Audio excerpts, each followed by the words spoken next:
천사의 아침 방문을 찾아오신 여러분을 환영합니다. 오늘도 아침 예배 말씀으로 믿음과 위로의 시간을 갖게 되길 바랍니다. 성도 여러분 안녕하십니까? 오늘도 아침 예배에 찾아오신 성도님들을 진심으로 환영합니다. 하늘 예루살렘 성에 들어가는 사람들은 어떤 사람들일까요? 오늘 말씀은 특별히 누구를 섬기는가에 대한 주제로 말씀을 준비해 주셨습니다. 말씀을 들을 때 성령의 호소에 따라가는 모든 성도님들 되시길 간절히 소망합니다. 이제 기도하겠습니다. 하늘에 계신 아버지, 우리에게 귀한 시간을 허락해 주시고 말씀으로 하루를 시작할 수 있도록 인도해 주셔서 감사합니다. 이 시간 말씀을 들으려고 합니다. 먼저 마음밭이 옥토밭이 될 수 있도록 준비시켜 주시옵시고 성령께서 내 모습을 보여주시고 잘못된 것들을 지적해 주실 때 겸손한 마음으로 굴복하고 고침받을 수 있도록 인도하여 주시옵소서. 예수님의 이름으로 기도드립니다. 아멘. 안녕하십니까? 오늘도 누구를 섬기는가에 대하여 묵상하겠습니다. 하나님을 섬긴다고 생각하지만 교회에 다니는 대부분의 사람들이 사실은 자기를 섬기고 있습니다. 물론 보통 때는 하나님을 섬깁니다. 그러나 내 이익과 내 자존심에 문제가 생기면 그때는 나를 섬깁니다. 성도 여러분, 분명한 사실은 하늘 예루살렘 성에 들어가는 사람들은 하나님만 섬기는 사람들입니다. 하늘에는 두 주인을 섬기는 사람이 한 사람도 없을 것입니다. 자, 질문을 드리죠. 우리 마음에는 단 하나의 보좌가 있습니다. 우리 마음에 다 보좌가 있어요. 여러분의 마음 보좌에 누가 앉아 계십니까? 누가 보좌에 앉아서 내 마음과 내 생애를 지도하고 계십니까? 누가복음 16장 13절. 집 하인이 두 주인을 섬길 수 없나니 혹 이를 미워하고 저를 사랑하거나 혹 이를 중히 여기고 저를 경히 여길 것입니다. 이 집의 하인은 두 주인을 섬길 수 없어요. 그렇죠? 집에 두 주인이 있으면 큰일 납니다. 서로 싸우고. 그래서 한 주인을 섬기게 되는 것입니다. 그러면 자동적으로 다른 한 주인은 소중히 여기지 않게 된다는 것이죠. 하나님을 주인으로 섬기든지 나를 주인으로 섬긴다. 그런데 문제는 정말 심각한 문제는 뭔지 아세요? 우리가 태어나면서부터 지금까지 많은 사람들은 나를 섬기는 교육에 푹 빠져와서 삽니다. 나를 섬기는.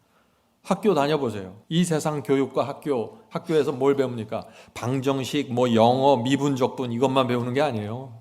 학교에서 뭘 배워요? 자기를 주인으로 섬기고 자기를 높게 만드는 훈련을 끊임없이 받습니다. 그것이 현실이에요. 그래서 요즘 청년들과 학생들을 보면 정말 걱정이 됩니다. 온 세상이 자기를 섬기는데 다 혈안이 돼 있어요. 여기서 뒤처지면 큰일 난다고 생각하는 것입니다. 나를 더 잘 섬겨야 돼요. 그렇지 않으면 무시당하고 바보 취급당하니까. 끊임없이 고민하면서 경쟁하면서 살아가게 되는 것입니다. 우리 청년들과 자녀들이 이 경랑의 파도를 정말 이겨낼 수 있을까요? 정말 쉽지 않습니다. 그래서 청년들이 이렇게 계속해서 살다 보니까 어떻게 돼요? 그 마음이 힘들어지고 우울해지고 슬퍼지고 인생이 정말 무겁게 느껴지는 것입니다. 근데 그 이유를 모르는 것이에요. 이유가 뭐예요? 나를 섬기고 있기 때문입니다. 나를 섬기고 있기 때문에. 이 악한 세대를 살아가고 있습니다. 우리가. 어떻게 하면 우리가 이 악한 세대에서 하나님을 바라보면서 살 수 있을까요? 어떻게 하면 동의하고 하나님 앞에서 나를 쳐서 죽이는 그 신앙, 나를 낮추는 신앙, 그것을 배울 수 있을까요? 모든 사람들은 자기를 섬기고 있어요. 신이 되어 있다는 것입니다. 신이 되어 있는 내가 죽어야 합니다. 자기 숭배를 이제 포기하셔야 됩니다. 성도 여러분, 하나님만 섬기는 이 신앙은요, 놀라운 부흥과 개혁 속에서 이루어지는 것입니다. 이게 그냥 이루어지는 것이 아니에요. 그래서 사람들이 자꾸 내가 나를 낮춰야 된다, 하나님만 섬기고 나를 섬기지 말아야 된다 하면 사람들이 자꾸 구원이 너무나 힘들다고 생각하는 것입니다. 그렇죠? 구원이 너무나 힘들다. 누가 하늘에 들어갈 수 있을까? 자꾸 이 질문을 던지는 거예요. 그래서 사람들이 뭘 따라가요? 가짜 복음을 따라가는 것입니다. 근데 성도 여러분 아십니까? 예수님의 제자들도 똑같은 질문을 했습니다. 자, 그 말씀을 볼까요? 마태복음 19장 25절부터 26절 읽겠습니다. 제자들이 듣고 심히 놀라 가로되 그런즉 누가 구원을 얻을 수 있으리까? 제자들이 생각하기에도 예수님의 말씀을 잘 들어보니까 구원이 너무 어렵게 느껴지는 거예요. 그래서 예수님께 이런 질문을 하는 것입니다. 누가 구원을 얻을 수 있습니까? 예수께서 어떻게 대답하세요? 26절입니다. 예수께서 저희를 보시며 가라사대 사람으로는 할 수 없으되 하나님으로서는 다 할 수 있느니라.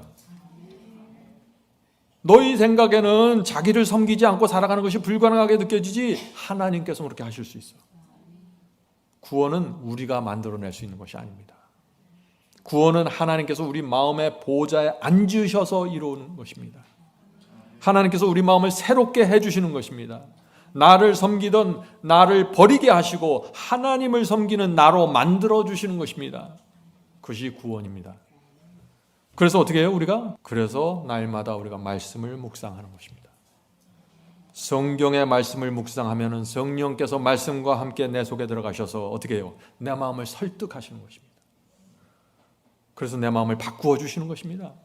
이렇게 말씀이 계속해서 들어가고 진리가 내 마음에 계속해서 들어가서 그 말씀이 내 마음에 새겨지면 어떻게 됩니까? 어떤 변화가 생겨요? 전에는 분명히 동쪽으로 가는 게 정답이었는데 이제는 서쪽으로 가는 게 정답처럼 보이기 시작하는 거예요. 왜 그래요? 마음이 바뀐 것입니다. 기적입니다. 하나님께서 말씀을 통해서 이것을 이루신다는 것입니다. 이제는 하나님만 섬기는 것이 즐겁고 기쁘게 되는 것입니다. 전에는 나를 섬기는 것이 좋았는데 이제는 나를 섬기는 것이 싫습니다. 전혀 의미 없게 되는 것입니다. 이제는 성경 말씀대로 살지 않으면 보람도 없고 의미도 없습니다. 인생이. 그렇게 되는 것이에요. 하나님께서 이루신 구원입니다. 이것이. 우리가 할 일은 뭐예요? 날마다 말씀을 마음속에 넣어주는 것입니다. 정확한 진리를 말이죠. 성도 여러분, 그래서 구원은 결국 뭐냐? 구원은 결국 풍요로운 것입니다. 자기를 섬기는 삶은 오히려 힘들고 고통스러워요.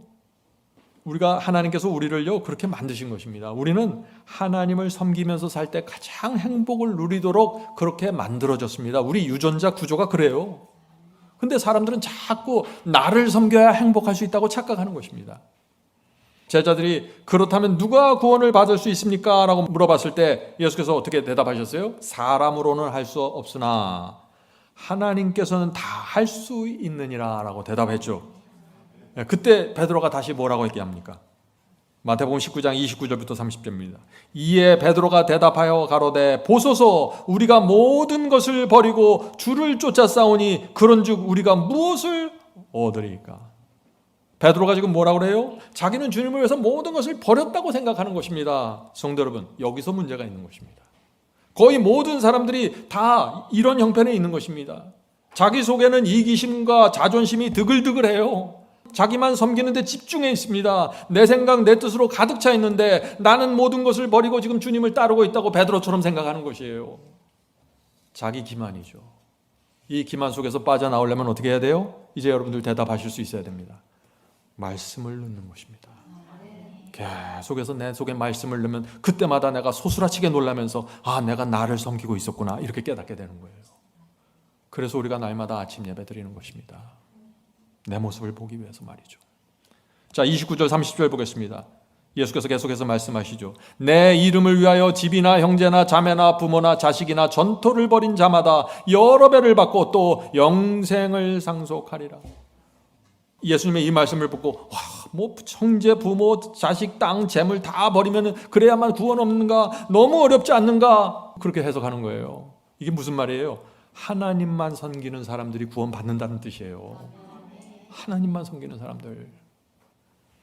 계속해서 읽어보죠. 30절입니다. 그러나 먼저 된 자로서 나중되고 나중된 자로서 먼저 될 자가 많으니라. 성도 여러분, 우리가 아무리 오래 교회 다녀도 우리가 오늘 살펴보는 이 하나님만 섬기는 신앙이 없으면 영생이 없다는 거예요. 하나님만 섬긴다. 그거 가능할까? 왜 안 가능해요? 하나님이 좋으니까 섬기는 거예요. 하나님은 사랑이고 하나님은 자비고 은혜스러우니까 그 속에 들어가면 내가 감사하고 기쁘니까 그래서 하나님만 섬기게 되는 거예요.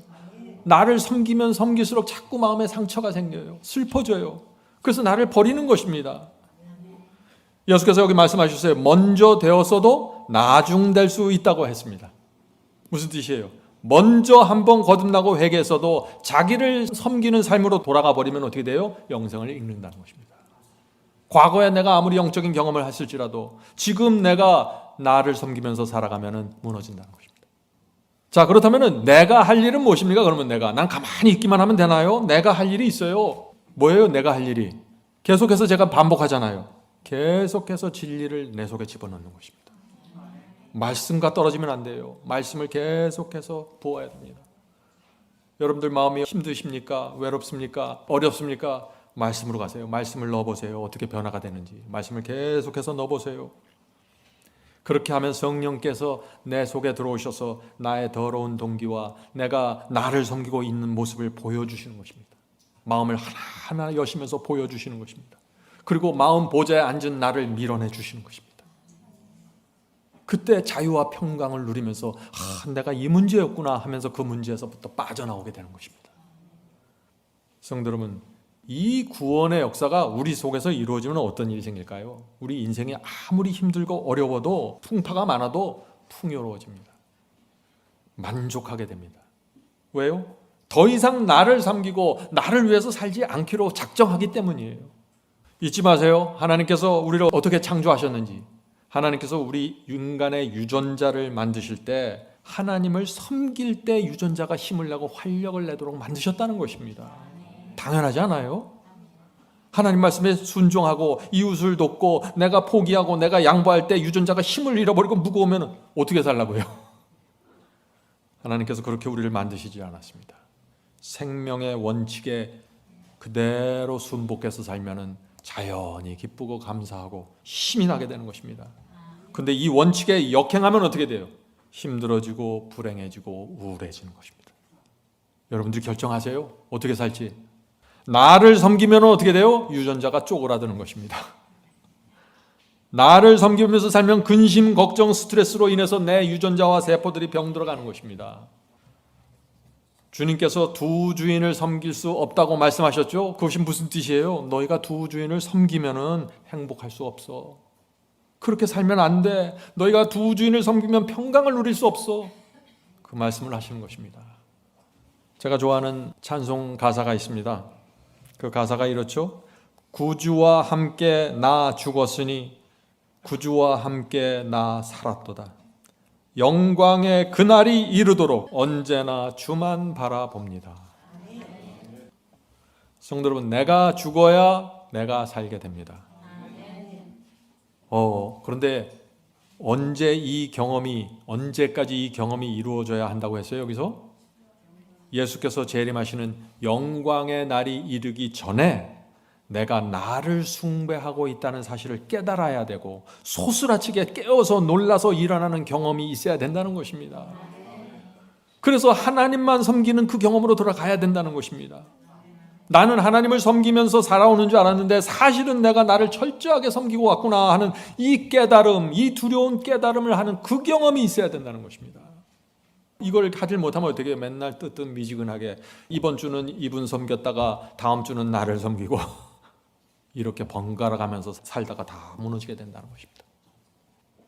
성도 여러분, 이 세상은 바벨론의 미혹과 어둠에 깊이 빠져 있습니다. 그것이 요한계시록의 예언입니다. 왜 그래요? 다 자기를 섬기면서 살고 있기 때문입니다.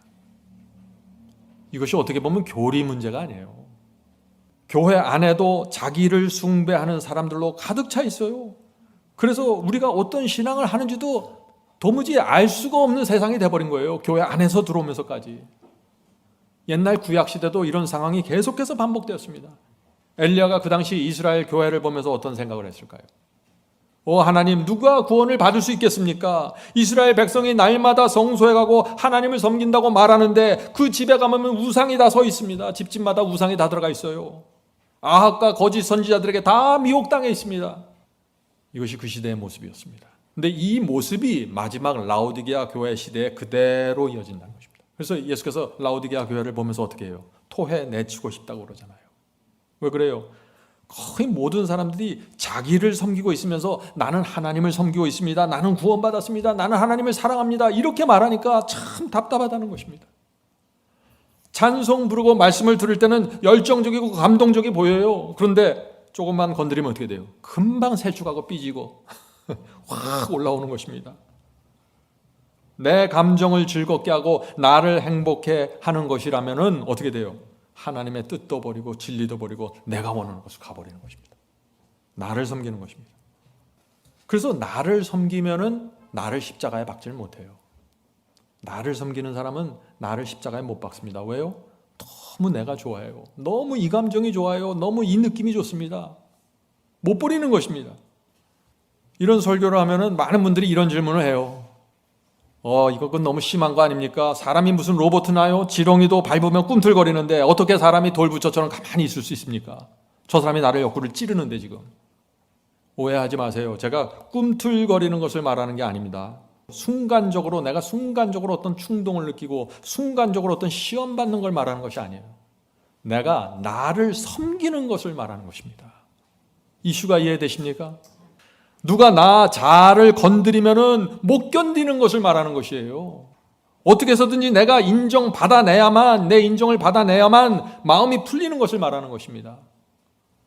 내가 주인이 되어야 하고 내가 이끌어 가야 하고 내가 내 주장과 내 생각이 사람들에게 받아들여야만 내가 만족해버리는 것입니다. 그렇지 않으면 내가 불안해서 못 견뎌요. 바로 이런 정신 때문에 하늘의 루시퍼가 사탄이 되어버리고 만 것입니다. 성도 여러분, 제가 말씀드렸죠. 처음부터 오늘 설교는 우리 모두 마음이 불편하게 하는 설교입니다. 작정하고 들으셔야 돼요. 예수님과 침례 요한이 바로 그런 설교를 한 것입니다.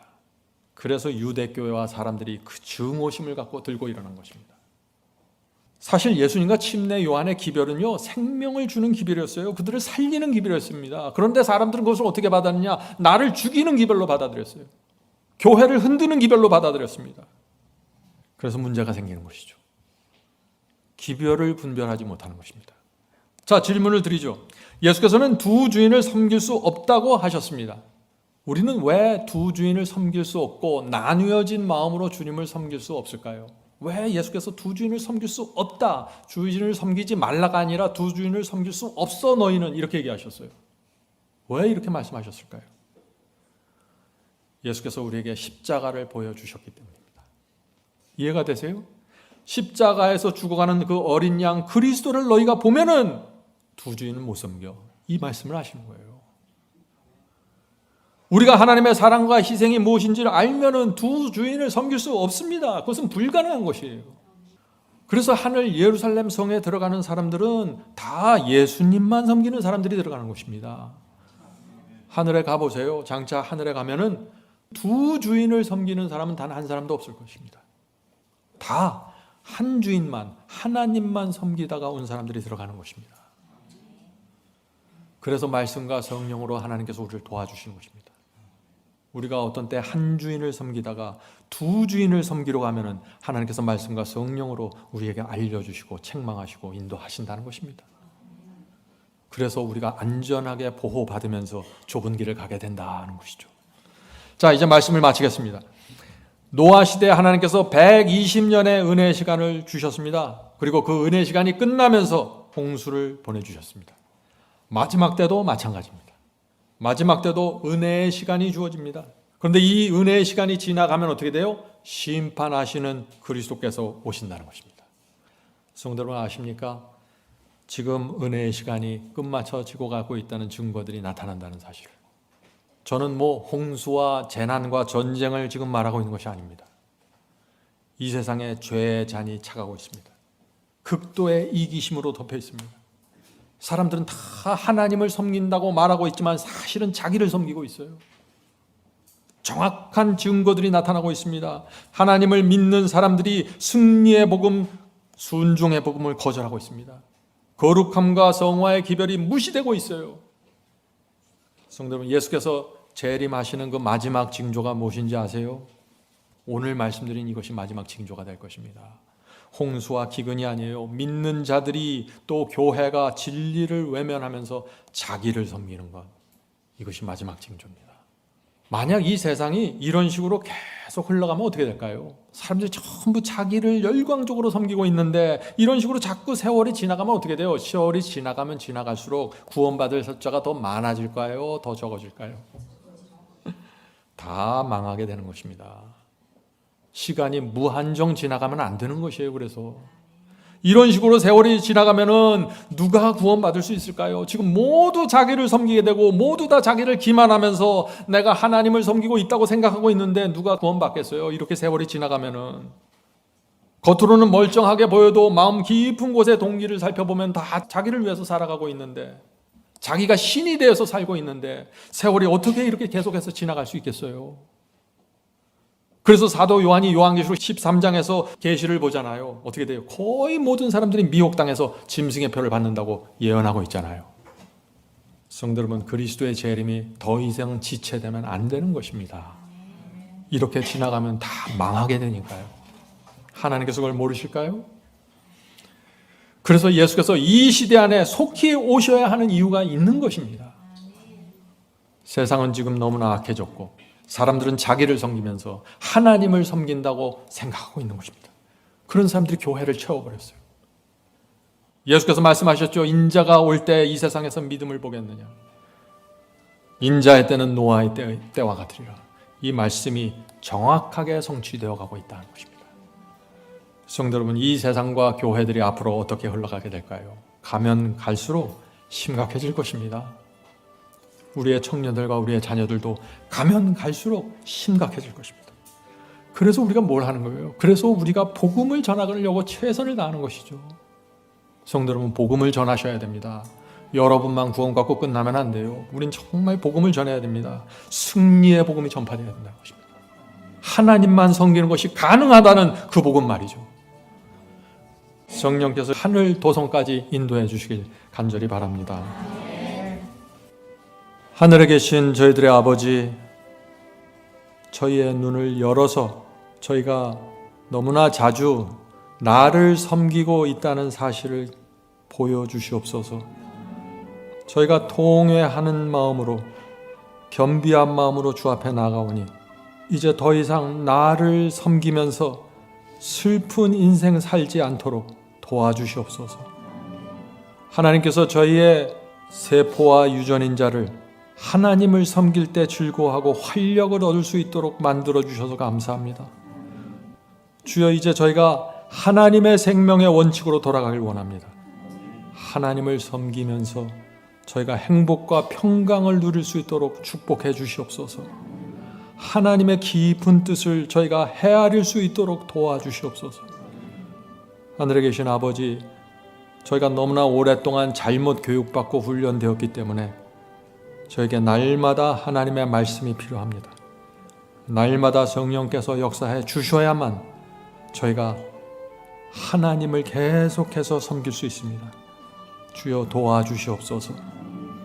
주님을 감사와 충성으로 섬기면서 이 세상을 살고 복음을 전하는 자들로 세워주시옵소서. 이 모든 말씀 예수님의 이름으로 간절하게 기도드립니다. 아멘.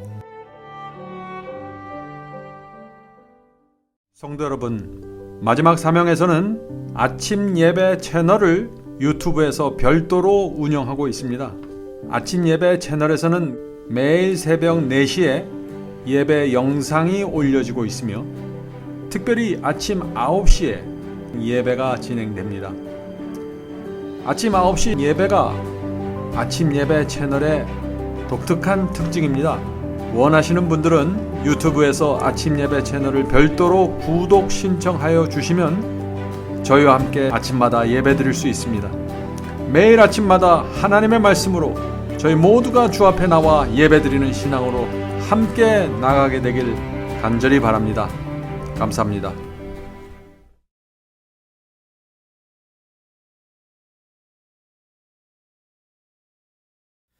대산을 넘어 한국에 가도 빛 가운데로 걸어가면 주께서 네 버리시기로 약속한 말씀 변치 않네. 하늘의 양 그 밝은 빛이 내 영혼 속에 자고 남지네.